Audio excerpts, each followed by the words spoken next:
அனைவருக்கும் வணக்கம். இது நவகிரக ரத்னா ஜோதிட ஆராய்ச்சி மையம். நான் உங்கள் ஜோதிடன் கா. ஐயப்பசாமி. இன்று ஒரு ஜோதிட தகவல் நிகழ்ச்சியில் ரஜ்ஜு பொருத்தம் பார்ப்பது எப்படி என்பதை பார்ப்போம். பொதுவாக ரஜ்ஜு பொருத்தம் பார்க்கும் பொழுது ஆண் பெண் இருவரது நட்சத்திரமும் ஒரே ரஜ்ஜுவில் வந்தால் இது பொருந்தாது, மாங்கல்ய பலம் இல்லை என்று ஒதுக்கி விடுகிறார்கள். இது பொதுவாக கடைபிடித்து கொண்டிருக்கிறார்கள். ஆனால் ஜோதிட சாஸ்திரத்தில் ரஜ்ஜு பொருத்தத்தில் நிறைய விதிமுறைகளை சொல்லப்பட்டிருக்கிறது. அதை பயன்படுத்துவது எப்படி என்பதை இப்பொழுது பார்ப்போம். பொதுவாக ரஜ்ஜு 5 வகை ரஜ்ஜு உண்டு. அதில் பாத ரஜ்ஜு, தொடை ரஜ்ஜு, வயிறு ரஜ்ஜு, கழுத்து ரஜ்ஜு, தலை ரஜ்ஜு என 5 வகை உண்டு. இதில் அஸ்வினி, மகம், மூலம் இந்த நட்சத்திரத்தில் பிறந்தவர்கள் பாத ரஜ்ஜுவை சேர்ந்தவர்கள். பரணி, பூரம், பூராட நட்சத்திரத்தில் பிறந்தவர்கள் தொடை ரஜ்ஜுவை சேர்ந்தவர்கள். கிருத்திகை, உத்திரம், உத்திராட நட்சத்திரத்தில் பிறந்தவர்கள் வயிறு ரஜ்ஜுவை சேர்ந்தவர்கள். ரோகிணி, அஸ்தம், திருவோண நட்சத்திரத்தில் பிறந்தவர்கள் கழுத்து ரஜ்ஜை சேர்ந்தவர்கள். மிருகசீரிஷம், சித்திரை, அவிட்ட நட்சத்திரத்தில் பிறந்தவர்கள் தலை ரஜ்ஜுவை சேர்ந்தவர்கள். அதேபோல் திருவாதிரை, சுவாதி, சதய நட்சத்திரத்தில் பிறந்தவர்கள் கழுத்து ரஜ்ஜை சேர்ந்தவர்கள். புனர்பூசம், விசாகம், பூரட்டாதி நட்சத்திரத்தில் பிறந்தவர்கள் வயிறு ரஜ்ஜுவை சேர்ந்தவர்கள். பூசம், அனுசம், உத்தரட்டாதி நட்சத்திரத்தில் பிறந்தவர்கள் தொடை ரஜ்ஜுவை சேர்ந்தவர்கள். ஆயில்யம், கேட்டை, ரேவதி நட்சத்திரத்தில் பிறந்தவர்கள் பாத ரஜ்ஜுவை சேர்ந்தவர்கள்.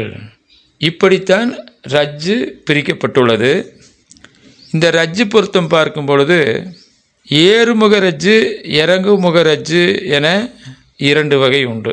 அதில் அஸ்வினி, மகம், மூலம், பரணி, பூரம், பூராடம், கிருத்திகை, உத்திரம், உத்திராடம், ரோகிணி, அஸ்தம், திருவோணம், மிருகசீரிஷம், சித்திரை, அவிட்டம் இந்த நட்சத்திரத்தில் பிறந்தவர்கள் அனைவரும் ஏறுமுக ரஜ்ஜுவில் பிறந்தவர்கள், அதாவது ஆரோகண ரஜ்ஜு என சொல்வார்கள்.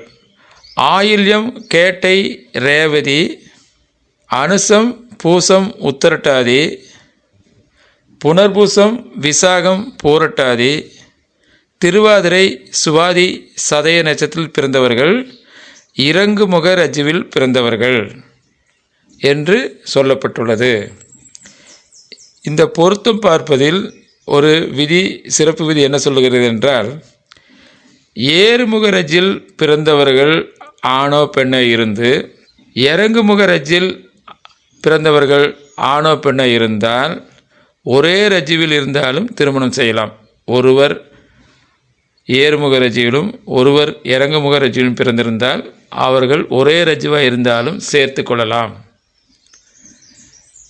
ஆண் பெண் இருவருமே இறங்குமுக ரஜ்ஜுவில் பிறந்திருந்தால் அந்த நட்சத்திரத்தில் பிறந்தவர்களை ஒன்றிணைக்கக்கூடாது என்று ஜோதிட சாஸ்திரம் சொல்கிறது. அதேபோல் ஆண் பெண் இருவருமே ஏறுமுக ரஜ்ஜுவில் பிறந்திருந்தால் ஒரே ரஜ்ஜுவில் பிறந்திருந்தாலும் இணைக்கலாம் என்றும் சாஸ்திரம் சொல்லுகிறது.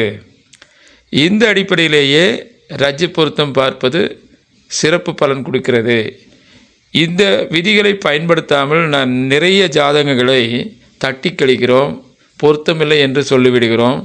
இது தவறான செயலாகும்.